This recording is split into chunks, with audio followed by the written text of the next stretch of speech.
Some days, if I'm feeling froggy, I'll have a cigarette. There's only one place you should go because we're fucking awesome. I am shocked that back-to-back seasons, the best villain left standing did not win. What's the most villainous thing you can do at the end is to not give it to the person that should win. She really did not give a fuck. I've probably been in 70 nominations. I don't think kids are doing underdogs. And this season had some good laughs, but it did feel a little mean. The wit level on a sassy gay, it's way above any other type of person that I know. First and foremost, we're entertainers and we need to be entertaining.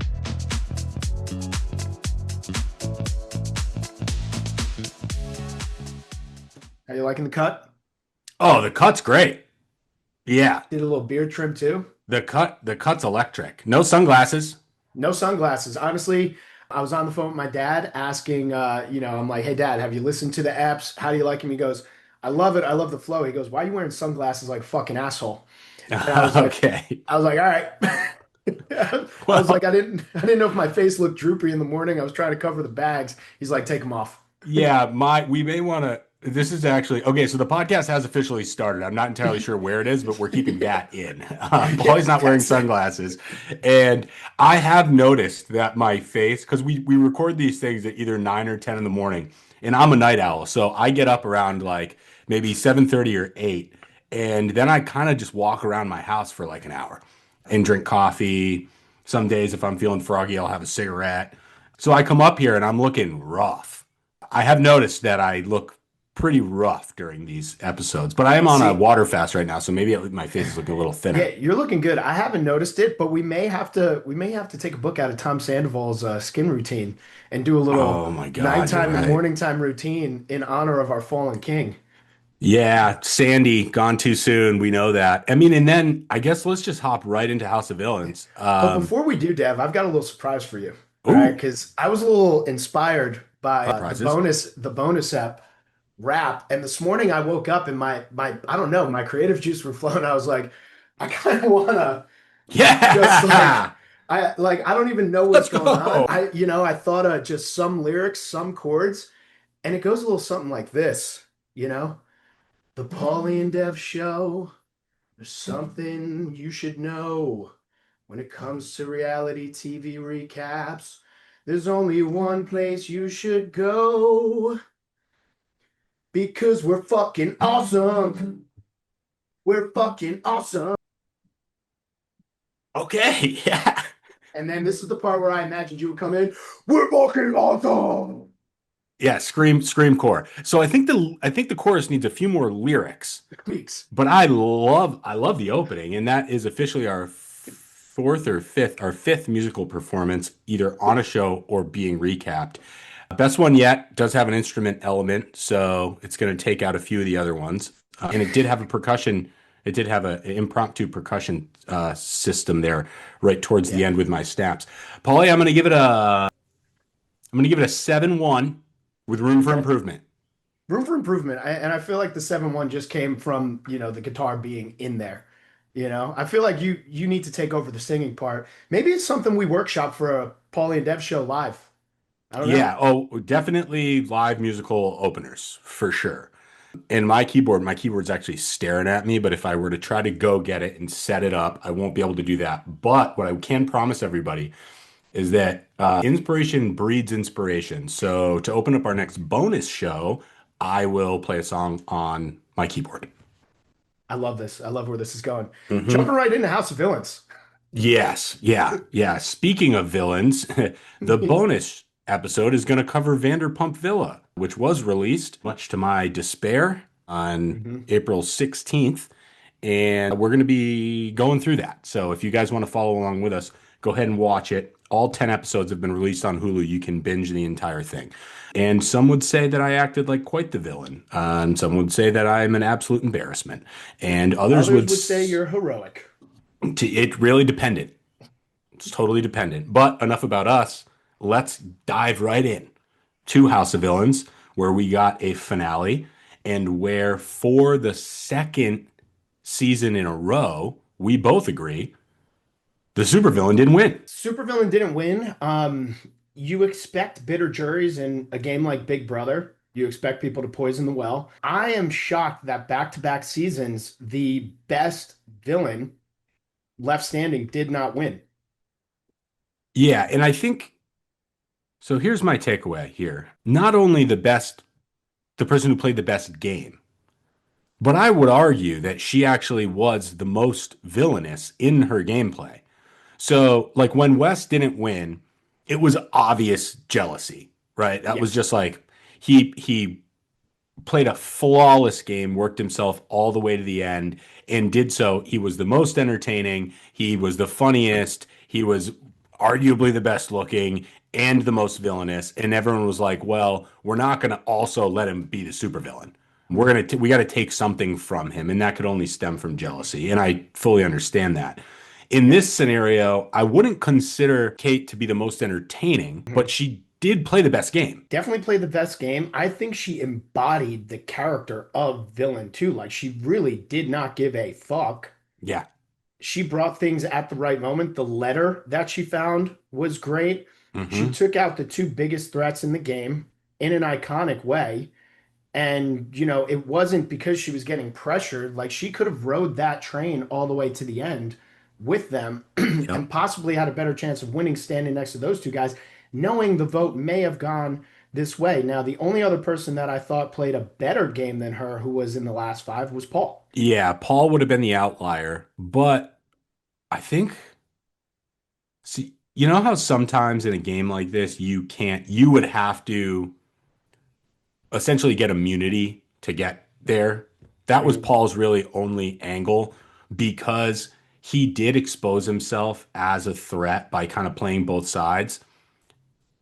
He had to, but he definitely exposed himself as the major threat. And then it was just like kind of a full blown team up. So he would have had to have a lot of things would have had to go right for Paul to win this. And you could argue that there's some strategical errors in that because if you know that you're good and that people are Yeah. gonna kind of bring that reputation is gonna precede itself, you have to adjust. And I think Paul did exactly what you were commenting on, which is he played the back-to-back Big Brother game, which totally worked, but these people kind of sniffed it out because it wasn't that game. Exactly. And Paul really needed to win that final supervillain challenge in order to kind of punch his ticket there. That was his only Um, shot. Yeah, because the hit list challenge was a little bit of a up in the air kind of challenge. That's your perception on the house, and you got to understand if your perception is the same as everybody else. See, I feel like in that kind of competition, you would flourish. You're very good at reading the pulse on what other people are thinking. I would have failed miserably at a game like that because I see things in my own world Yeah. in a scenario like that. So like I'd be sitting there being like, yeah, no, totally this person's the fakest. And everybody else is like, no, that person's the fakest. Now, the reason why I think Kate deserved to win is because also her commentary, which obviously nobody can see what she's saying in her confessionals, was great. But Hmm. I thought it was hilarious when the villains came in and Plain Jane was sitting there trying to have a scene with Kate, and Kate was giving Plain Jane nothing. And then as soon as the cameras walked away, they kept the cameras rolling, and she was like, "So do you want to end that scene now?" Like basically like calling him out, like you're Yeah. only in here for camera time. And it was a chef's kiss. Yeah, she definitely got it. She got all angles of the game. And what I really liked is that she had some pushback when, when certain shows do this, certain shows don't. This is a little insider scoop for reality TV watchers. Mhm. Your favorite lines from your favorite characters are not always their lines. In fact, some of your favorite characters, none of them are their lines. And I think that these were all Kate's lines. She really put up like a not a wall because she's very open about it, but she wasn't saying anything. She was not getting manipulated by anybody in the game or in front of the camera or behind the camera on what to say, how to act, and she now in my mind that's actually heroic because I love people that do that. You can always kind of tell when someone like has a somewhat cheesy one-liner and Mm. you're like, well, I know exactly where that came from. It's the when you're in that interview chair, you're not just doing it. It's not what they a confessional. Yeah. It's an interview, and there's somebody asking you questions, and that's how you get the answers. And oftentimes they'll be like, "So when this happened, would you say that it's kind of like this?" And then they just repeat that. Yeah. But Kate doesn't do any of that. Kate does none of that. And even Yeah, Kate, when the producer pulled her into the bathroom and was like, hey, this is the time that you should be using to try and get votes on your side. She was like, I'm not going to fucking do that. And she's like, exactly. that's not what a villain would do. She's like, I'm building up the suspense, I'm building up the mystery. And I thought that was even great play by her, saving it for the speech. And her speech was great. And she looked the part. She was in all black. She had a villainous pose, leg out, death stare, no emotions, and laid out everything she did. And I kind of feel like, I mean, the whole Christine bit was hilarious. I think it's great that they just edited out her entire speech and then had Joel sitting there. Like, this is one of the funniest shows ever. But Drita's argument was like, I'm the most loyal and I'm only a villain when I'm screaming at your face and I'm yelling at your face. And I'm like, yeah, that would make you a villain in the show that you come from, but this is also a Yeah. competition show where we know coming from competition shows to be a villain, you kind of have to do some shady decisions, I and the mean, time Tyson calls for it. said this. Yeah. Tyson said it straight up. I'm not going to vote for the person that's the best villain because I'm a villain. Hmm. Yeah. So what's the most villainous thing you can do at the end is to not give it to the person that should win. So it is a Yes. little bit of an inception situation happening there. And I was actually surprised to see it from Tyson. This is a testament to Tyson and the way that he's able to kind of shift his gameplay and his strategy based off of what show he's on because Survivor is the ultimate vote for the person that deserves to win. That's Hmm. like the golden rule. Like you very rarely get a spite vote in Survivor. Now, do I have absolutely any factual evidence to back that up? No, I've only watched 6 episodes of the most recent season. But but it does feel I am dating a Survivor winner. And what it feels like to me is that that's the name of that game, which is that you almost Yeah. have to convince people in your final speech as to how you manipulated them, or you're not going to Yes. win. Exactly.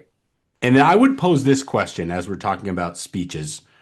Do you think, I know for sure that speeches have lost people things, but do you think that a speech has ever won anybody anything?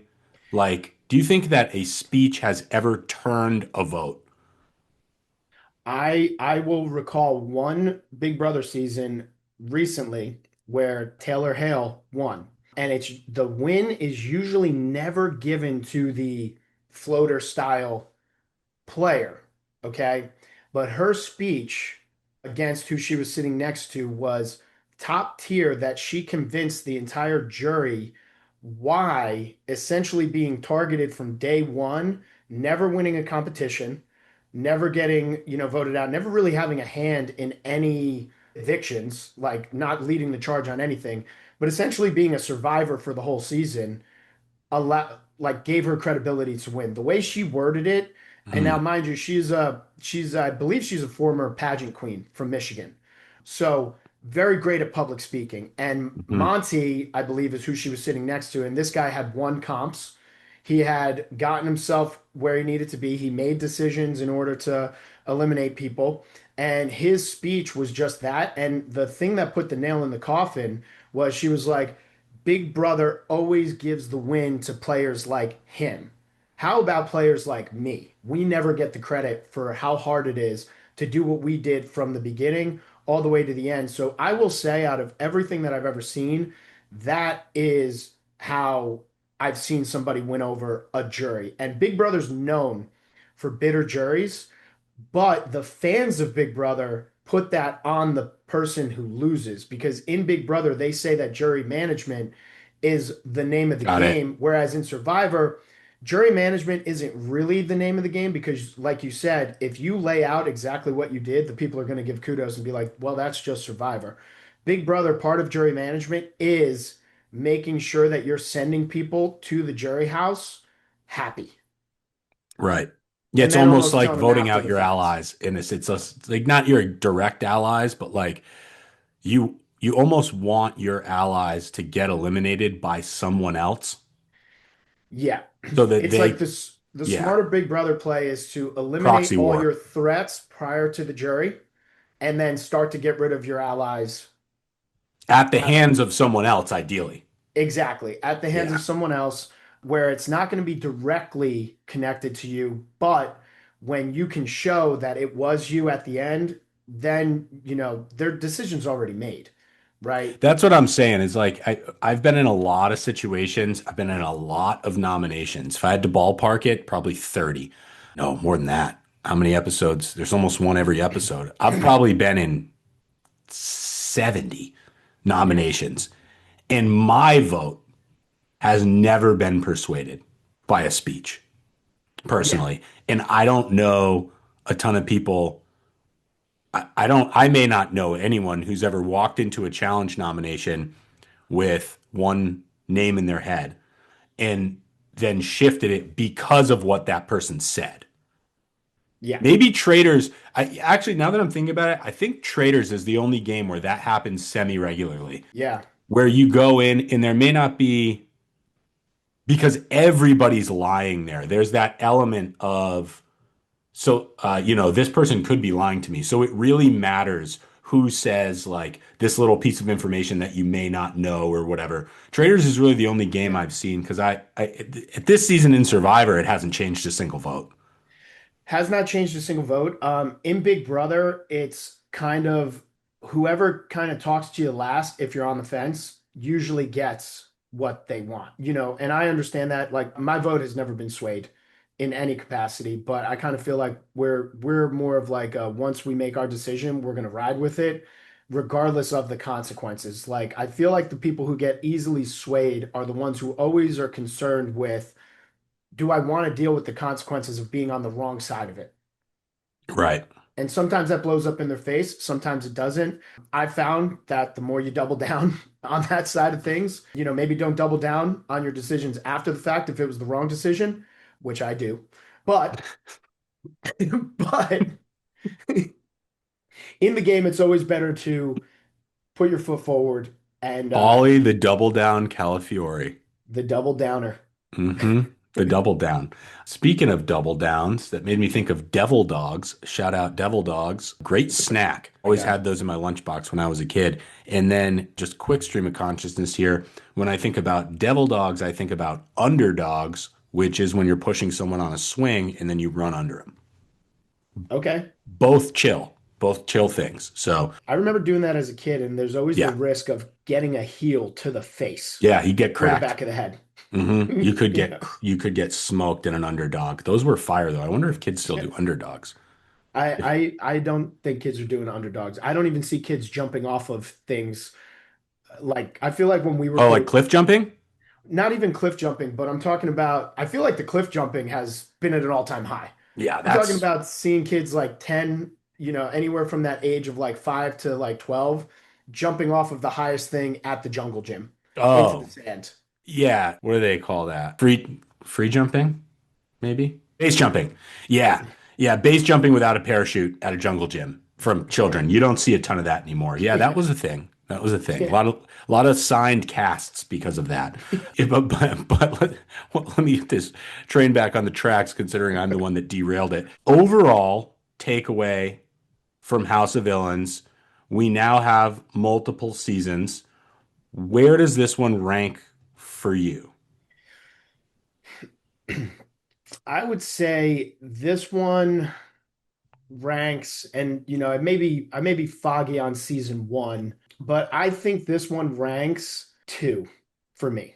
Okay, yeah, I go season two, season one, season three. Yeah, I I would go think it, season two, season three, and season this one. one had Sandy, but like, and I like Paul and I like Tyson, but they needed, in my opinion, a Wes or a Johnny caliber style player that was a little bit more focused on the humor of the show. Some of my Yeah, favorite moments were when Tyson and Sandoval would kind of produce their own like funny scenes and skits. This yeah, one felt a little game heavy, and I yeah. and I think it was a bit mean. It was mean. It was a bit mean.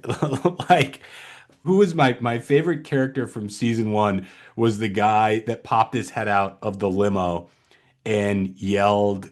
He called someone like Margaret Thatcher or something. And I was just like dying. Like that guy was just off the rails. He was so funny. And then I obviously I'm not Wes's humor is not for everybody. It is for me. And Yeah. so I was fucking cracking up that entire season. And this season had some good laughs, but it did feel a little mean. It was mean. In previous seasons, I kind of feel like the call outs and the banter that happened at every nomination ceremony were just better Yeah. overall. I think the Christine of it all kind of took that out. So I kind of feel like the Mm. show as a whole had to go the direction of every time this woman talks, we kind of have to make fun of it because it's so bad. Um, Yeah. Yeah, it, there were some fumbled speeches. yeah, Like it felt like they were all going off the cuff. And I think what a really good character on that show would do is sit down with a half bottle of wine and a notebook and write some jokes. write some jokes, Like get prepare the, prepared, prepare yeah, yourself for the prepare. moment because you know it's coming. Eventually, it's coming, and you should have like three or four roast worthy jokes for Mhm. everybody that's there, memorized. So you can just Yeah, kind of rattle them off yep, like Tony Hinchcliffe style yep, when you get the moment. And don't even yeah. give them a chance to respond. Just boom, boom, boom, rapid fire on to the next. Yes. I Yeah, kind of feel like that was done by New York a lot on her first two seasons. exactly. And I also feel like there was just a lot of I feel like what I liked about the first two seasons is whenever the people who were nominated had a chance to speak, everybody on the stage was just like not letting them talk. Right. It was just interruptions left and right, which caused like these arguments, which I think overall makes it funnier and better. I think the reason why that didn't happen this season, and I could be, going out on a limb here, is I think the line in the sand got drawn so early and it was like one side had control and then Yeah. the other side had control. So there was never really any of that. And I still think that the gamers always kind of had a trick up their sleeve for it where I kind of feel like you just got to take the bullet and add to the show. I think that if they were to have replaced a couple of the older women with sassy gays, we would have got more of that. And Yeah. I think a bit of what we were missing because no one, the wit level on a sassy gay, it's way above any other type of person that I know. IQ is through the roof. It's just quick, it's funny, and it's typically like light but true. And it's just that's a bit more my personal style versus like I mean, they're not boomers, but like the boomer-esque style of just like saying really mean stuff to people is just, I don't find it to be that funny. If a lot of these things were mean, I do find that funny in certain circumstances, Yeah, it right? depends But on who you're arguing with, but across the board, I'm like, hey, yeah, Jesus, I you guys are just prefer like like being the mean. the RuPaul Drags Race style of how they go at each other and how they drag each Exactly. other on there. It's hilarious. That's what I'm It's saying. funny. Yeah, it's great, and I think there's a way to do it. There's a nuance to do it, and we just need a little bit more drag queens in there, and we need some sassy gays. It's not a bad casting tip. Terrible game players, so that makes it even funnier. Well, that's sometimes yes, sometimes no. Sometimes we get an Emily Flippin situation. Not that Emily Flippin's a sassy gay, but we get a situation where it seems like this person has no idea what's going on, but actually they've masterminded it, and they're kind of cloak and daggering it in a sense where it's Yeah, like I'm gonna pretend that I am just like kind of aloof, and then really I've got all these things going on in my head. I've definitely seen that transpire. And in yeah, a game like that, that's very important to be able to do. But yeah, I would say unfortunately it's the worst of the three for me. And it had great potential. I think there was a couple casting tweaks that could have made everybody else shine. So right. in my opinion, they didn't have like a Chris Paul, right? I Hmm. don't really like Chris Paul, but Chris Paul is going to make everybody on the floor better. Yeah. They needed a point guard of kind of someone that could get in there with a little bit of a producer brain and get the conversations and the funny moments out of people that maybe necessarily wouldn't think to like we're making a TV show.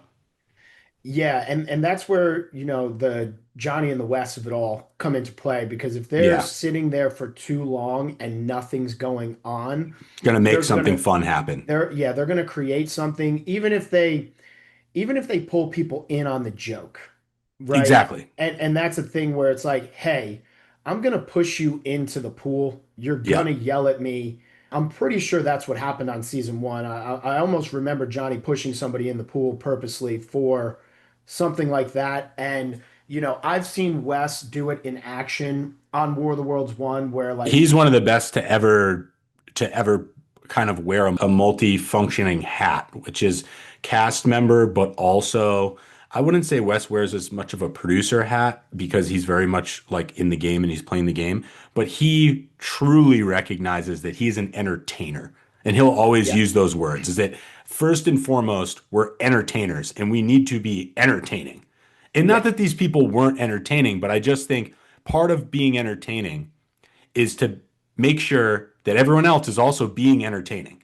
You yeah, can't just do it like if you just doing it yourself is good, but yeah. doing it and making other people do it is great.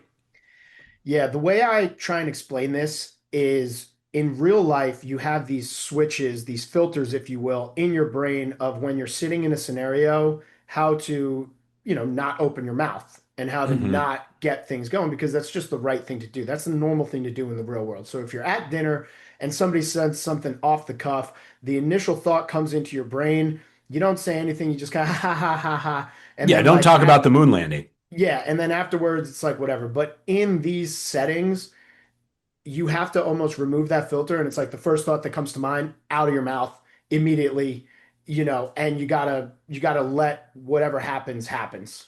Yeah, in those campy style shows, the dial can get turned to 100 of campiness, and it can actually get turned, the meanness can actually get turned down. Yeah, And there is a balance there. I haven't also never been on the show, so it's hard to like sit here and play Monday morning quarterback. I don't know what it's like in right. there, Yeah, but it feels like this one could have been a little lighter, and right. that they made it that in some aspects, but that would be my critique. Still an excellent season of television, of reality television. Congratulations to Drita. She was one of our Congratulations, favorites Drita. from the beginning. She was. And I think we'll have to run this back. I don't know. I picked Tom every time, didn't I? I think at one point we did a guy and a girl though, and I might have picked Drita. We're gonna have to watch it back, and we're gonna have to see. See, this is where it would be great to have a producer. So Yeah. if there's anybody out there, that would kind of want to be a sit-in in order to recall, we had some comments of people saying, "Hey, you should have a producer there, so while we're talking and conversing, they can pull up the things that we're We discussing need and a give us an Jamie. answer." We need We a need a Jamie Jamie. from Rogan. Yeah. We need a Jamie. Yeah, So we if need there's a a Jamie Jamie. out there We want to be looking, the Jamie of the Paulie and Dev show, you know? Now's your chance. Yeah, you're right. That would be helpful because I can't be like clicking around on my laptop right now. can't be watching another episode looking for that while we're here. Yeah, no, we definitely can't do that. That's one level. That's for the that's for last week's bonus episode, which was completely unhinged, by the way. It was it was unhinged.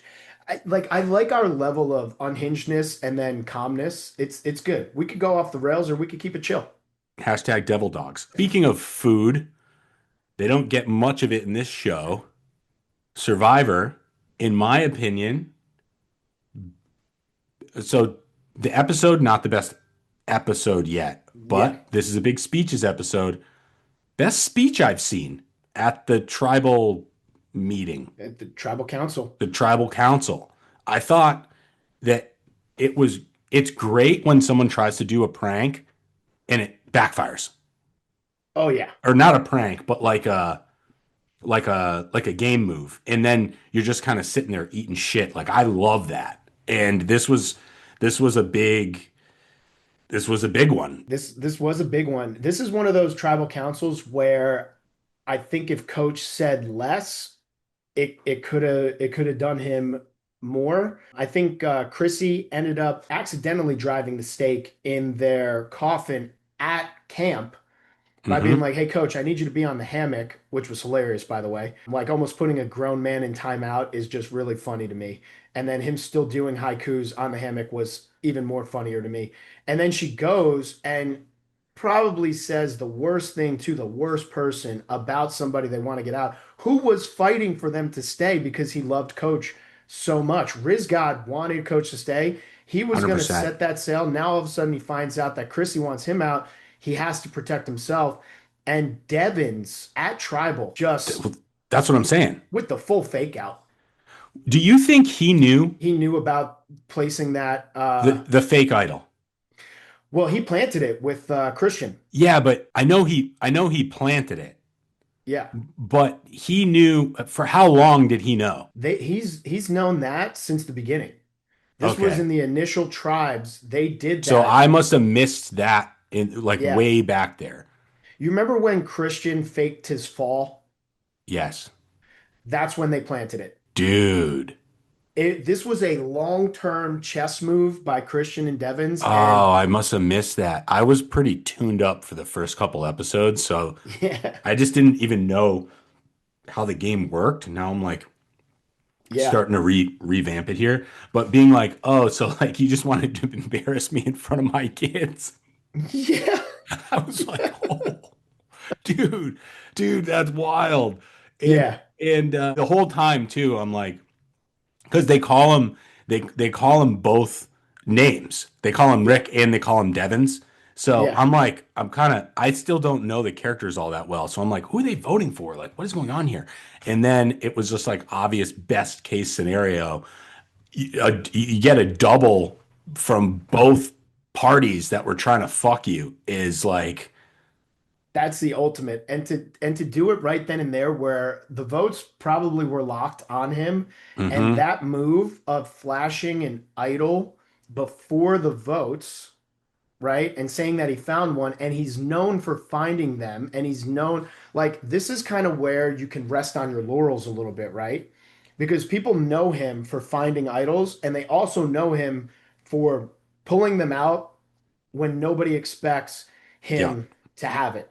And him just putting that doubt in everybody's head that this is real before the vote in the showmanship in which he did it, put it in everybody's head like, well, now we have to vote for this because these are the only two. And everybody in Coach's Alliance voted for him and Chrissy to go. Like there was nothing to do. And then afterwards, he was like, hey, I'm not going to use this to Aubrey, knowing damn well that that's not even a real idol.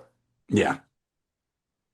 Yeah, again, it's like Suri has just got her hands in everything. She, As far as I'm concerned, she it's flawless at this point. What Suri's doing. it's the more I'm watching this season, the more it's dawning on me how good she is. It's And she crazy. has played everything extremely perfect in the sense of like even her speech of I don't want to be on anybody's team. I don't want to bring anybody down. So she is saying to everybody, I know I'm not good at competing. I don't Hmm. want you to lose because of me. Gets points there, finds the coconut to get an extra vote, and then she's the one that ultimately swayed everybody because everybody was kind of like, we want to go Evans and Aubrey. And when they came to her, and I forget who said it, who was like, I think Sari would say the same thing. It might have been Rizgad. She immediately went the other way and was like, we can always get them later. Right now, we can get two of the people in the majority alliance running things out, let everybody else scramble, and this completely flipped the game on its head because now you don't have a majority alliance. You do have floaters who exist, and now it reset the whole game to see who's gonna connect with who, right? Because who's Stephanie Yeah. gonna connect with? Who's Jonathan gonna connect with? Who's Joe gonna connect with? So you're now forcing those three players to now put themselves somewhere where they haven't been all season. Yeah, it's going to get interesting as things move forward. I have seen some chatter online from like super Survivor fans, and the fan base is a little bit mixed on like the amount of elements that have entered the game. Again, I don't have anything to compare it off of. Is it usually more straightforward It's a little bit more straightforward. There is a lot of twists this this season. season? There's a lot of twists this season. Feels like a No, lot. yeah, normally Yeah. not a lot of twists like this. Jeff's thrown a lot of curveballs, and he keeps saying it's in the hands of the fans, which I do understand to a certain extent, but I feel like there needs to there needs to be a little bit of chill with it, right? It's like we just had the blood moon how many episodes ago? That might have even been 2 episodes ago, right? And now all There of a just seems sudden, to be a lot. It's a bit hard to follow. Not gonna lie. yeah, Yeah, I am enjoying it, but it is a bit hard to follow. And I was wondering, I was like, I don't remember thinking that this game was this like kind of tangled. yeah, And all right, well, I'm glad. So I actually then I think I agree. Maybe some of them were cool and fun, but yeah, I'm gonna have to go back and watch a straightforward season to see which gameplay I prefer. It's definitely entertaining, but it's the challenge does this sometimes when we like change partners every season, and it's just like hard to or not season every episode, and it's yeah, kind of hard to follow. So I don't know exactly how I feel about it, but I do. I have seen online there's some contention there between like there's just a lot going on for a Survivor yeah. season. So I've There is a enjoyed lot it going on. personally, but I have nothing to base it off of. I've enjoyed this season for a couple reasons. The twists are a bit much, but it's fine. It's given me this old school feel, right? Like Mm, Survivor over the past 10 seasons has been a lot of sob stories, a lot of emotional stories, and I'm not taking away from people's personal stories, right? They're great. They make you who you are, right? But old school Survivor was never really about the sob story. It was more so about you're playing for something, and that was yeah, your story, right? Like your sob story didn't become your identity for the whole season.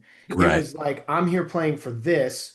This is my background, but I'm a badass and I'm doing this, right? All And my I, favorite shows don't focus on sob stories literally at all. yeah, That it's like I get it.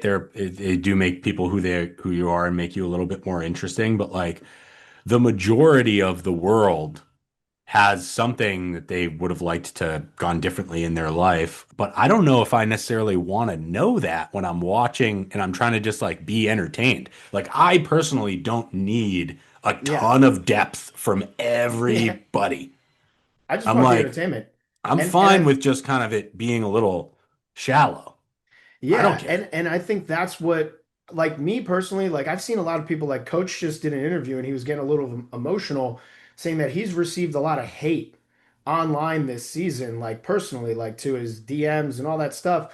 And I'm sitting here watching this being like, yeah, is Coach kind of a bit much with all of the stuff that is Coach, but I'm like I am loving watching the what Coach is because I'm like, this is Yeah. exactly the kind of character that you want and need on reality TV. Some guy who's just totally out there, making haikus, going off the rails, declaring war in a game of Survivor, sitting on hammocks and doing all these crazy things like talking to Yeah, himself and having everybody do it. You need characters like that on reality TV, and I think he's 100%. great. Now, is he my cup of tea? No, but I appreciate his type of character.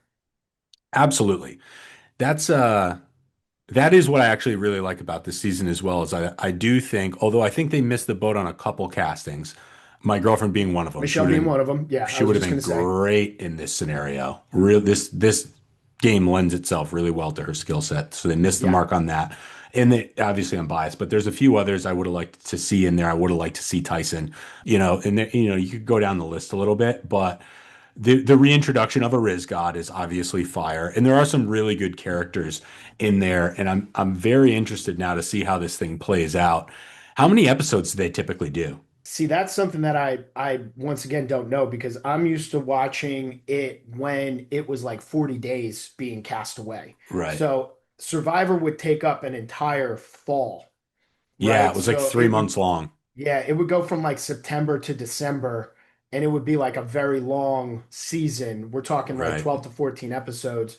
I think with the newer style of filming, I think less than 30 days. Yeah. Um, So if they're doing we an can keep episode that every there. 2 days, then we're gonna get like 15 maybe. So we're, Yeah. we're like officially at the midway point. Yeah, I think we're officially at the midway point. What's interesting to me about watching this rapid play is it almost seems like they're doing the immunity challenge and the tribal in the same day. Yeah. So that's like when you think about that, there's really not much time in But between it to make doesn't things feel like happen. a ton of downtime. And okay, I'm just gonna say this. They don't seem very hungry. They don't seem hungry. Are they getting fed better this season? I don't know, but they don't seem very hungry to me. Yeah, and they are getting a lot of reward, Just a like lot of food. rewards. Yeah, a Yeah. lot of reward food. Usually they do show a lot of I mean, I but was then again, expecting them to be hungrier. but then you do have, but here's the thing is, I feel like the hunger levels are based off of the skills of whatever best fisher person is there, and they Hmm. have Ozzy. So if you have Okay. Ozzy that's coming home every day with 20 fishes, you can't focus on how hungry everybody is because nobody's really struggling when Ozzy's rolling up with 20 fishes, enough for everybody to have a fish a day and then some on top Yeah. of the rice that I think they're given still, like they're given rice still. So they're just So eating fish and rice. yeah, they're just eating fish and rice. They're like full Yeah. pescatarian at this point. I just assumed they would be a little hungrier. I would like to see them starve. No, I'm just kidding. But it seemed like an element of the show that that I'm not really seeing now is like people being like really hungry. It doesn't, obviously doesn't seem comfortable, but it seems a little bit more comfortable than like typical clips I've seen where people are like really uncomfortable. Oh But yeah, yeah. I mean we're at the midway point. Electric double elimination, two major threats out of the game. It kind of really does reshake everything. We're gonna get to see where people kind of play moving forward. I'm looking forward to it. Honestly, I really am. And obviously, we started here, we'll end here. Vanderpump Villa season 3 back out on Hulu. I wouldn't recommend the watch of episodes 3, 4, and 5. I think you can kind of go 1 and 2 and then just skip over to 6. Still get the views going in that direction. But I heard 3, 4, and 5 are super boring, so I wouldn't watch those. We're going to recap them though on our next bonus app. And, that you all have that to look forward to. That's all I got today, Paul. You got anything in the mainstream media you want to chat about?